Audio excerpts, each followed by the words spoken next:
Professeur Didier Raoult, pouvez-vous décrire le processus qui a mené à l'émergence de mutants du Covid-19? D'abord, une chose, vous voyez, c'est très intéressant parce qu'il y a eu un débat, comme les gens ne savent pas de quoi ils parlent, ils s'excitent beaucoup, en particulier sur le rebond, pas le rebond, je me suis trompé, j'ai dit qu'il n'y avait pas de rebond. En réalité, il n'y a jamais eu de rebond. Il y a eu, on le voit très bien sur nos données ici, il y a une première épidémie qui s'est terminée, vraiment, elle s'est terminée. Et puis, il se passe là maintenant une deuxième épidémie avec des hauts et des bas qui correspondent à des mutants différents. Et vous voyez ici, c'est les mutants de la première épidémie et ça, c'est les autres mutants. C'est pas la même maladie. Alors, je sais que les gens qui sont ignorants ou les gens qui ont une vision des virus qui est fausse ne se rendent pas bien compte que les virus sont des êtres vivants. Ils sont des êtres vivants et qui mutent. Et malheureusement, dans l'équipe des gens qui donnent leur opinion, la plupart du temps, les gens ne savent pas du tout. Non seulement ne savent pas du tout, mais pendant à peu près 25 ans de ma vie, je me suis disputé avec les gens qui ne savaient pas ce qu'étaient les séquences des virus, en particulier tous les gens, les ex de l'ANRS, qui à chaque étape mettaient des obstacles à ce que l'on fasse nous-mêmes les séquences, parce que c'est si vous faites vous-même les séquences que vous voyez que il n'y a pas une séquence de virus. Quand on vous donne une séquence de virus, en réalité, ce qu'on vous donne, c'est une séquence que nous, on appelle démocratique.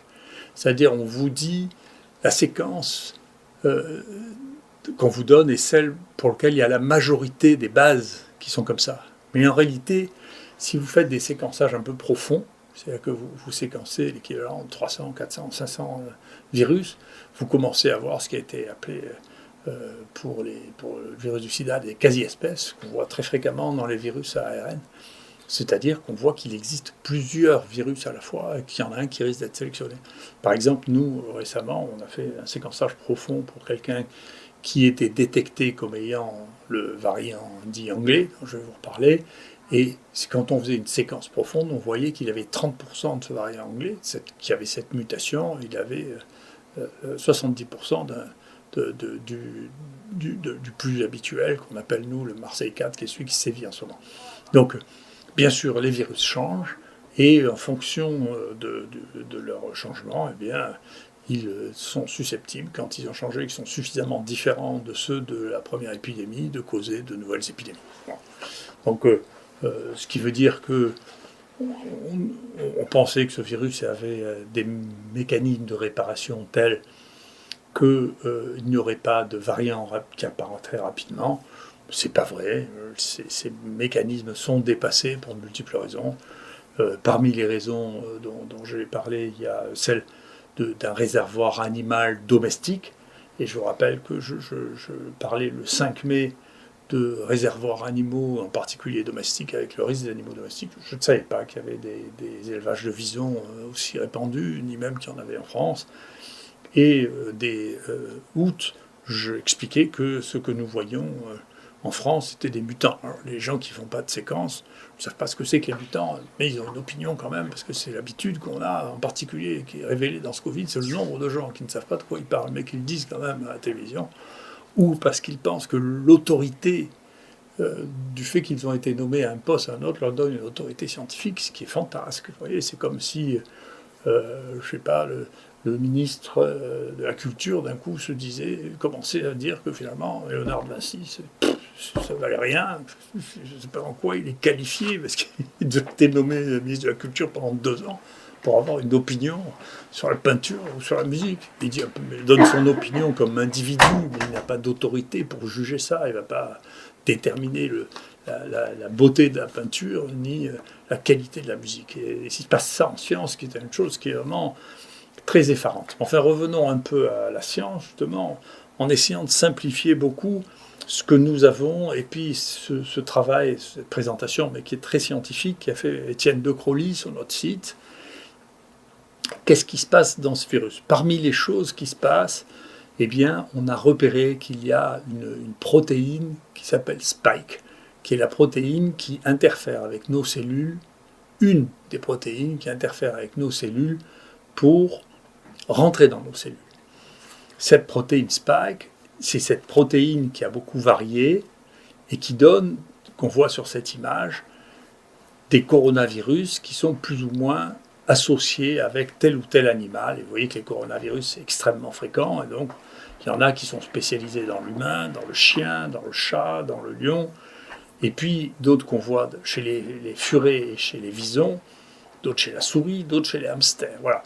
Et celui que nous, on voit actuellement se diffuser d'une manière très très importante, qui cause presque tous les cas français, c'est l'un dont personne ne parle, parce que il faut reconnaître que les gens, ici, n'ayant pas la culture du tout de la variation des virus, ont attendu que les Anglais disent qu'ils avaient un variant pour découvrir qu'il y avait des variants.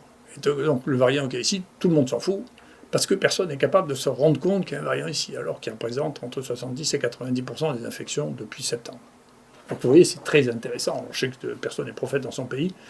On a probablement été les premiers au monde à repérer qu'il existait des nouveaux variants dans cet épisode européen, que c'était des variants qui n'avaient rien à voir avec ce qui se passait avant. Et vous voyez, il se trouve juste entre un mutant, donc c'est le peptide 477, entre le 468 et le 484, l'un qui est connu chez le vison et l'autre qui est connu chez l'homme. Donc c'est pas étonnant qu'il apparaisse là et qu'il ait cette possibilité d'infecter le vison et l'homme. Et c'est la raison pour laquelle nous on spécule qu'il vient du vison. Malheureusement, la seule séquence du vison qui a été faite dans ce pays, on n'a pas droit à avoir l'accès à ça pour vérifier. C'est dans le truc, parce que quand même il y a une obscurité dans les données qui sont recueillies au niveau de ce pays par les autorités qui est invraisemblable. On n'a pas droit à avoir accès à ces données. Moi, elles sont toutes publiques, mes données.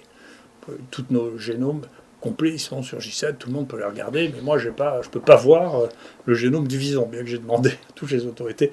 Enfin, peu importe, on finira bien par l'avoir quand même. Donc le mutant anglais, il est ici, là, sur celui qui est appelé anglais, il est ici sur le 501, sur la mutation 501, qui est une mutation donc, qui n'est pas particulièrement, elle, liée au vison.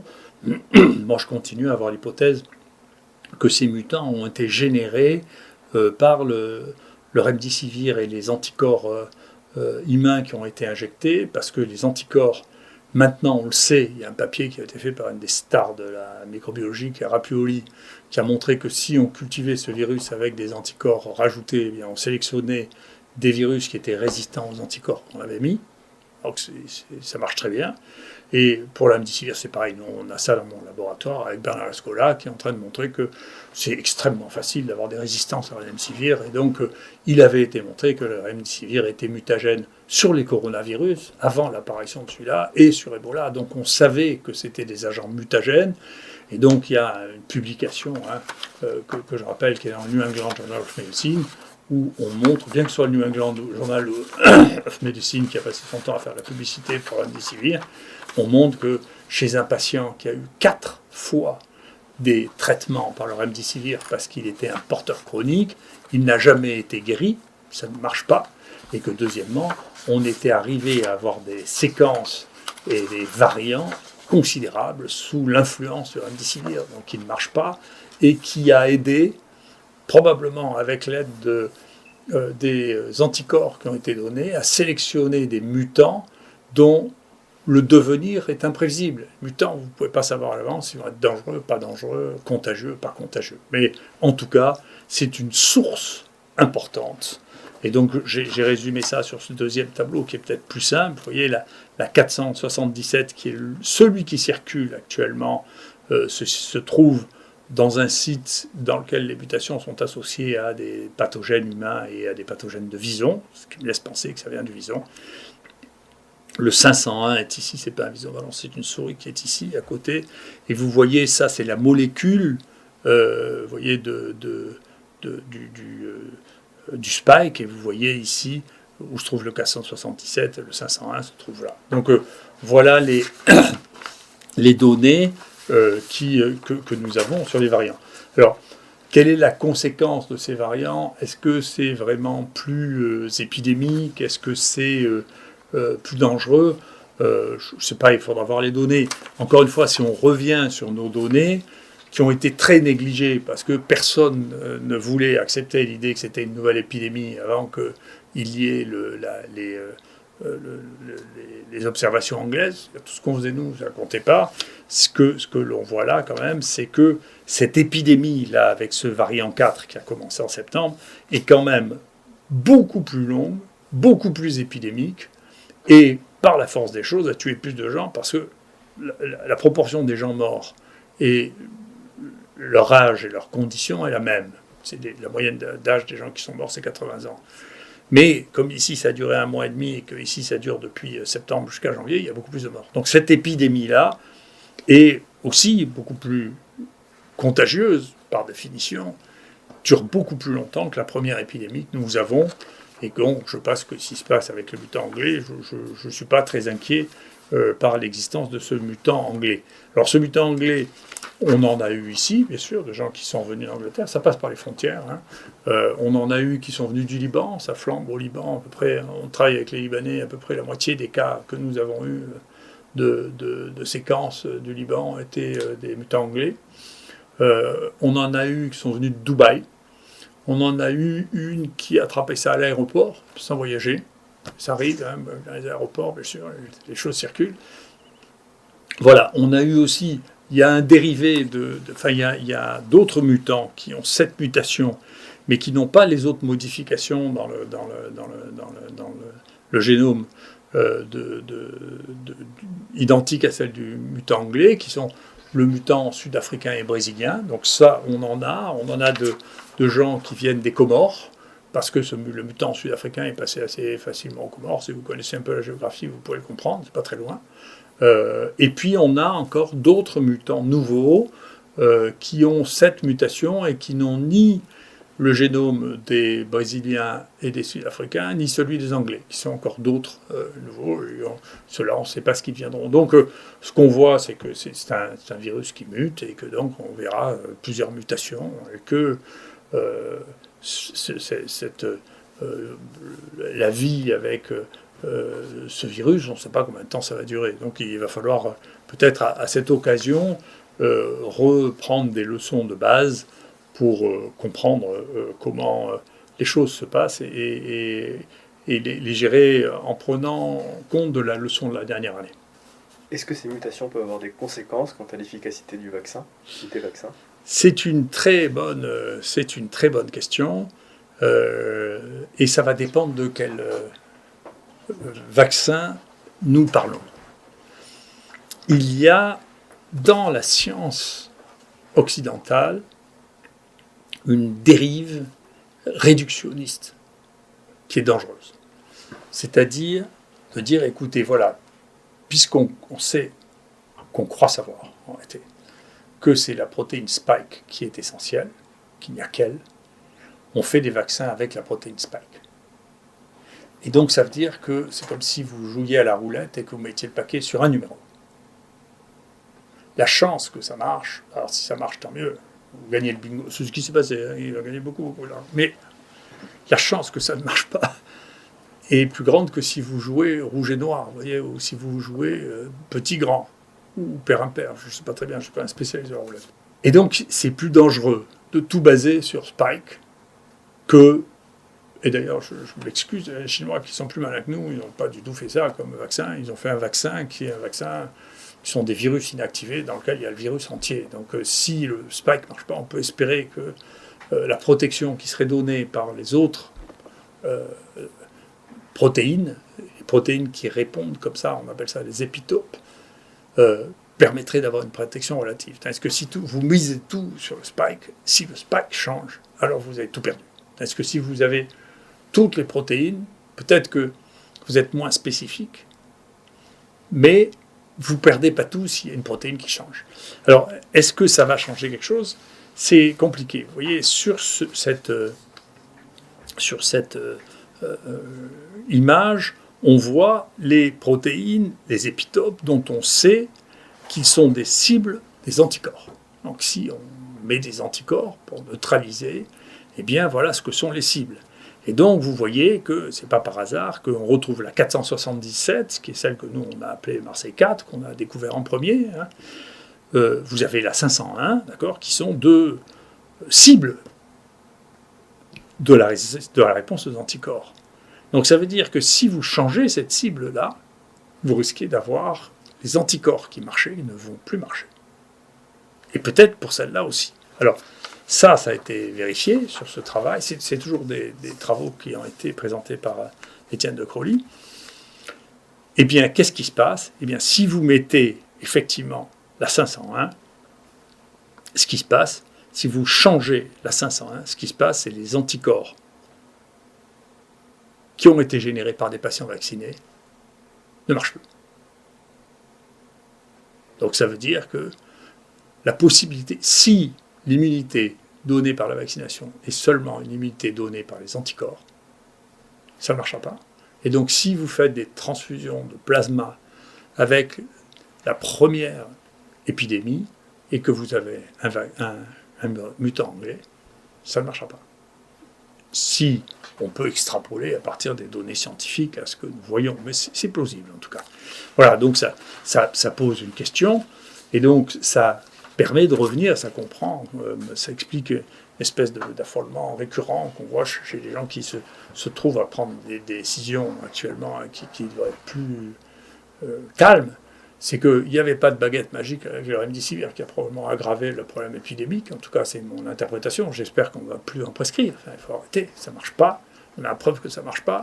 Et ça favorise les mutations. Il faut arrêter. La deuxième chose, effectivement, je pense qu'il faut éviter d'avoir des foyers de multiplication d'animaux domestiques, en particulier les visons. Il faut arrêter. Il faut surveiller de près les porcs parce qu'on ne se retrouve pas avec une émergence chez les porcs. Et puis maintenant, il faut revenir à la médecine. C'est-à-dire qu'il faut détecter les patients. Il faut... Alors, on a de nouveaux éléments pour éventuellement les surveiller. Alors, c'est pas autorisé comme matériel médical, mais vous voyez, c'est des montres chinoises. Celle-là, je l'ai payée 35 €. Et cette montre chinoise, elle vous donne le pouls, la température, la saturation d'oxygène, la fréquence respiratoire. Elle vous fait un électrocardiogramme qu'elle peut envoyer sur votre téléphone portable, que vous pouvez envoyer au médecin, et elle vous interprète l'électrocardiogramme en vous disant, vous savez, l'espace QT, ce qui est devenu à la mode avec l'hydroxychloroquine, ou les anomalies cardiaques, il y a des anomalies cardiaques qu'elle va détecter, et vous signaler à votre médecin. Et donc, si vous êtes positif, et qu'on vous prend en charge, et que... vous avez ça, vous pouvez être surveillé à la maison et appeler votre médecin parce que vos constantes peuvent être surveillées en permanence. Ça, c'est moderne. Donc on va s'en sortir avec la technologie. C'est la technologie. Et puis, il faut arrêter, ce gouvernement doit arrêter de faire la guerre aux traitements qui ne sont pas le remdesivir. On doit nous laisser la possibilité d'utiliser et de tester. Moi, j'ai même des projets de recherche qui sont rejetés dans ce pays pour pouvoir évaluer des médicaments qui ne coûtent rien. Il faut s'arrêter. Il faut il faut tourner une page. Le Conseil de l'ordre doit nous protéger plutôt que nous attaquer. Moi, je suis harcelé par le Conseil de l'ordre parce que je soigne des malades et parce qu'on a soigné 14 000 malades ici. Ça suffit. Le Conseil de l'ordre ne devrait pas être quelque chose qui est juste aux ordres incompréhensibles de gens qui ne savent pas de quoi ils parlent.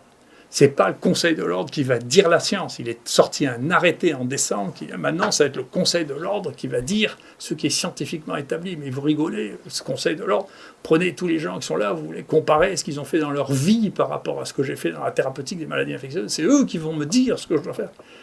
Et j'espère bien que les confrères comprendront, c'est nous qui avons mis ces gens en place en les élisant. On va avoir des élections, il faut faire attention, il ne faut pas remettre les mêmes, hein. L'analyse qui a été faite par la Cour des comptes du Conseil de l'ordre est une analyse qui est terrifiante. Le gouvernement aurait dû prendre des mesures radicales pour remettre ça dans l'ordre. Et ensuite, la fonction du Conseil de l'ordre, c'est de régler les différends déontologiques entre les confrères et entre les patients et les médecins. Ça n'est pas de faire régner un ordre ponctuel fait par un ministre de passage, parce que les ministres de la Santé, ça dure 2 ans et demi. Ça n'a pas une connaissance intrinsèque de la vie ni de la science, il faut être modeste. D'accord ? Et donc j'espère bien que ça s'arrêtera et qu'on pourra revenir à un monde normal dans lequel, face à une maladie, on va voir son médecin, les médecins doivent recevoir les malades en prenant les précautions pour ne pas être malades, et le gouvernement doit leur fournir les masques nécessaires pour pouvoir le faire. Et deuxièmement, ils doivent prendre en charge les gens, les examiner, regarder s'ils ont des facteurs de risque, et les prendre en charge. Voilà. Et donc il faut revenir à la médecine qui semble avoir été oubliée dans l'affolement.